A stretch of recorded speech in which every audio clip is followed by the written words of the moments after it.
sprinkles, Santa Claus's special elf. Because everything is special with sprinkles.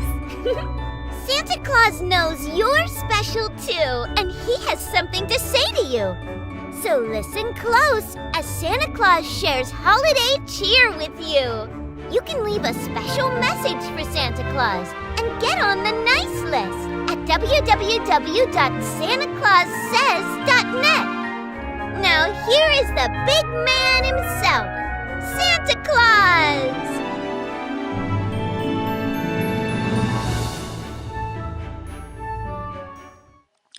Ho, ho, ho, ho! Merry Christmas and happy Thanksgiving. Santa Claus says, be good for goodness sakes. Ho, ho, ho, ho, ho. Welcome, welcome, boys and girls from around the world to Santa Claus Says at my beautiful workshop here on Thanksgiving. It is Thanksgiving 2024, and we are so thankful. I am thankful for Mrs. Claus, who is so wonderful to me and prepared a wonderful Thanksgiving dinner. And we celebrated with all the elves, including Sprinkles. And that was our family. And I hope that you and your family have had a wonderful Thanksgiving day filled with good food and good stories and preparing yourself for Christmas because Christmas is coming in just a few weeks. And so we are here at Santa Claus Says.net to help you to prepare for Christmas and to get ready. And we do three things with here at Santa Claus Says. We spread good cheer. That's what Sprinkles helps me to do. And then we tell a great story about Christmas time, and then we read letters to Santa. You can send me your letters either in a letter or a text or an email or even a voicemail. You can do all that at my website, which is right there on your screen, Santa Claus Says.net. And I really want you to do that. I've had lots and lots and lots of wonderful boys and girls from all around the world to share good things with me about what they're doing good for other people and what they want for Christmas, what they would be delighted about. And I would be delighted to be with you as well. We are here with you every night from now, Thanksgiving, until Christmas. And on Christmas, every day we spread good cheer and we tell a story, and then we have a letter to Santa. And on Christmas Eve, we tell the story the night before Christmas. And so you don't want to miss that on Christmas Eve. Then on Christmas morning, December 25th, we tell the story of the birth of the baby Jesus from the Bible. And that's what we do here at Santa Claus Says. Well, let's start off by having a couple of fun moments of good cheer. And let's just have a couple of jokes about Christmas and about Santa Claus. So here we go. What do you call an elf who sings? A rapper. Oh, why did Santa's helper see the doctor? Because she had low elf esteem. Oh boy. One more. Do baby reindeer have that no other animals have? Baby reindeer. How does Santa keep his workshop so neat? He always has his elves in order. Well, some fun things there, boys and girls, for to keep you in good cheer. And we tell things like this. The big thing about today is that we are celebrating Thanksgiving, and I want you to remember people in your life that you are thankful for. Maybe it's your mom or your dad, maybe it's somebody else in your life, a teacher, but be thankful for somebody and share a good word with them, okay? Tell them Merry Christmas, for instance. Oh, there's our glockenspiel, boys and girls. That means that it's story time. So let's begin to have our story and to share a story each day during the season here of Christmas. about something cool about a Christmas story. And today's Christmas story is called The Rocking Horse Pony Who Wanted Blue Eyes. Here's how it goes. We'll start the story on this day and we'll complete it on another day. It was a bright, cold March morning, and around 4 corners of Santa Claus's snow palace on the very tip top of the North Pole. It was so early and not yet finished that they had not yet finished their household task. The Santa Claus's elves had not. Little Krusty, who was the oldest elf, was in charge of the reindeer, and who, in spite of his grumpy face, had a very tender heart. He was still busy in the stable brushing the brown coats of the 8 tiny reindeer and making them glossy and neat for the day. Down in the kitchen, Sweet Tooth, chief of the candy cooks, was showering his tiny little band of helpers, each with a white apron and cap, and showing them how to make cherry licorice drops. Now that March is there, now that March is here, some help is sure to catch a spring cold," said Sweet Tooth, measuring and mixing with all his might. And there is nothing better than cherry licorice drops and for a cold in the spring. In the front of the palace sat Nimbletoes, sweeping off the steps with his broom. Nimbletoes, who could run as fast and jump as high as any elf who ever lived, was late with his work this morning because he had been running and playing in the wind. "I could run for miles," he said Nimbletoes, with the last little jump, "but I suppose I must finish my work." "Oh," said Nimbletoes, made his arms fly around like the sails of a windmill as he swept the steps with great light flourishes of his broom. All the other elves were hard at work in Santa Claus's workroom making Christmas toys. Though December and Christmas seemed far away, you stop to think about how many toys Santa Claus must have ready on Christmas Eve. You know why the elves were kept busy the whole year long. Kind Heart was fitting a blue flannel jacket on a tiny baby doll. Silvertop was finishing off with a great furry white rabbit with gleaming ruby red eyes and a little bobtail. Mischief was painting a yellow sled. Fleetfoot was whittling the sticks of a drum. Santa Claus was putting together the little boy's toolbox, and he was being very careful to get it right.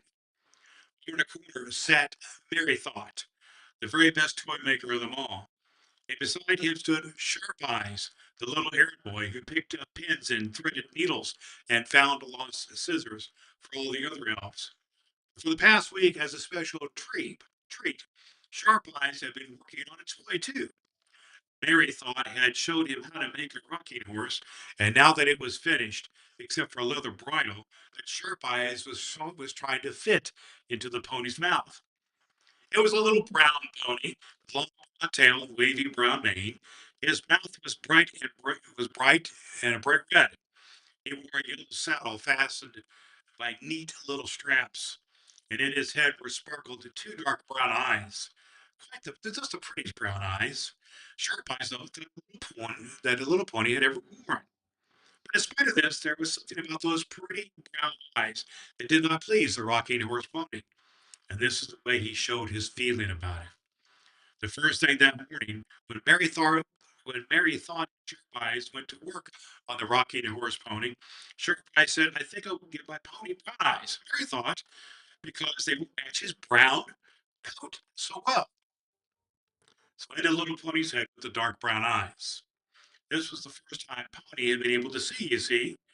Sharp Eyes and Mary thought both laughed to watch him stare in pleasure and astonishment around the workroom, already fairly well filled with toys.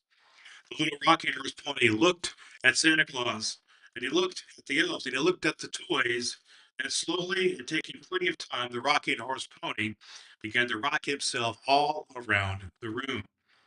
He stopped before the woolly lambs and stared into their mild brown eyes. He rocked around the furry rabbits and gazed at their eyes of ruby red. He studied the cats and the toy dogs, and the tigers and the elephants, the teddy bears with their eyes of yellow and of brown and black.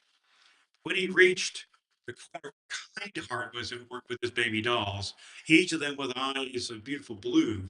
Then the rocking horse pony stood still before them and quite refused to move. He shook himself impatiently. Then Sharp Eyes called to him to come. He did not turn his head when Merrythought snapped his fingers and said, "Here, pony! Here, sir! Come here!" He did not only stood before the dolls, but when he looked and he looked and he looked in their lovely blue eyes, the next moment, with a wink and a blink, the pony's own brown eyes flew out of his head and landed on the floor. "Good gracious!" exclaimed Merrythought. "Put them in again, Sharp Eyes, as fast as you can." His head went to the dark brown eyes again. Would you believe it? In less than no time, the brown eyes again lay on the floor. Once more, the pony's red mouth wore a satisfied smile that seemed to say, "Now see, I've done it again." "I don't like this," said Merrythought, shaking his head. "I never knew eyes to fall out of a pony's head before." "Perhaps I didn't put them in the right way," answered Sharp Eyes, looking troubled. "This is the first toy I've ever made. Watch me," Merrythought, "and see what I do, that I do it well." Merrythought and Sharp Eyes worked away again until it seemed as if the brown eyes would never come out. But in less than 10 minutes, not only were their eyes out of the pony's head, but they were lost as well. Sharp Eyes searched for almost half an hour before he found them. And where do you think they were? You would never have guessed. One of them was tucked in the corner of a doll carriage under a pink and white cover. That was strange enough, but the other eye was stuffed in the wide open red mouth of a poor little trembling elephant. He was so surprised that his thin gray tail stood straight out with fear. This was stranger and stranger still. It almost seemed as if the pony had hidden them on purpose himself, though no one can imagine how he could have done such a thing. A lively little toy monkey who'd been watching the pony might have done something about this, perhaps, if he had wished, but he didn't speak a word. "What ails my pony?" Mary thought, asked Sharp Eye. "I never knew toys acted this way. Do you think perhaps he doesn't like brown eyes?" "Why wouldn't he like his brown eyes?" said Mary thought. "He is simply full of fun and likes to joke. We must put those eyes on the stay. Let us go and look for some of Mr. Mendham's glue. He may have left a little bit when he was working with Mr. Mendham." "Mr. Mendham is a very fine toy tinker, isn't he?" said Sharp Eyes. "I believe he could mend any broken toy. You remember the Christmas time he and Mrs. Mendham came here to help Santa Claus make the toys?" "Of course I do," answered Mary Thought, smiling at the question. "He came to help because we elves were all ill in bed from eating too many sweet tooth caramel creams." "Does he live far from here?" asked Sharp Eyes. "I've never seen his house." "Not so far," was Mary Thought's reply. "Straight down past the village and then into a little world of evergreen trees. His house stands out with the sun over the door. Now let's try to find about Mr. Mendham's glue." We're going to pause the story right there, boys and girls, and we're going to come back and find out about Mr. Mendham's house and his special glue on our next episode of Santa Claus Says, so you don't want to miss it. We're here every night at 8:30 p.m. Eastern Time here on YouTube. You just simply go or ask your parents to go to youtube.com/Santa Claus Says. When you find us on YouTube, or you could simply go to our website, santaclaussays.net. And that's one of the places that you can also listen to the podcast on audio. And that's also the place where you can leave me a message, either an email or a message on the website or a voicemail. Any of those ways you could reach out to me. And that's how get the letters that I love to listen to and to share with, with you. Ah, there's the glockenspiel, boys and girls. It simply means that it's now time to read our letter to Santa for today. And today's letter comes to us from James. And James says to us, and hello, Santa, can you please buy Mama a real life 3-week old female puppy? Well, we'll see about that, James. We love to hear from you. And puppies are wonderful, aren't they? When you think about things that you are thankful for, I really wish that you could be thankful for not only people in your life, but pets. Maybe not only your pet, but maybe someone else's pet as well. And be nice to animals. Be good to animals. That's what the type of thing that keeps you on Santa Claus's good boy, good girl list. And if you're mean to animals, then you're no, we don't want you to get on the naughty list, do we? Well, it's been good to be with you, boys and girls. It's about time. It's about time for us to. There's our tone that says it's about time for us to say goodbye. I want you to know that Santa Claus loves you, and I'm very thankful for you here on this Thanksgiving Day. And I would love for you to tune back in here to SantaClausSays.net, where every day between Thanksgiving and Christmas, we have a special message for you, a message of good cheer for Christmas, a special story. We're going to continue our story about the pony tomorrow on our next episode. And we also read a letter from you, a letter to Santa, which I always like to answer. And if you want to find out more about our show and how to respond and give your letter directly to me, Santa Claus, go to SantaClausSays.net. It's there on your screen for those of you watching on YouTube. And for those of you who are listening by way of audio, it's a Santa Claus Says net. And you can always watch us on YouTube at youtube.com/Santa Claus Says. That'll do for the day, boys and girls. I wish you a very, very happy and wonderful and blessed Thanksgiving Day as we really kick off this Christmas season and we get ready for Christmas, which is coming not very far from now. Santa Claus loves you and is thankful for you. And Santa Claus says, be good for goodness sakes.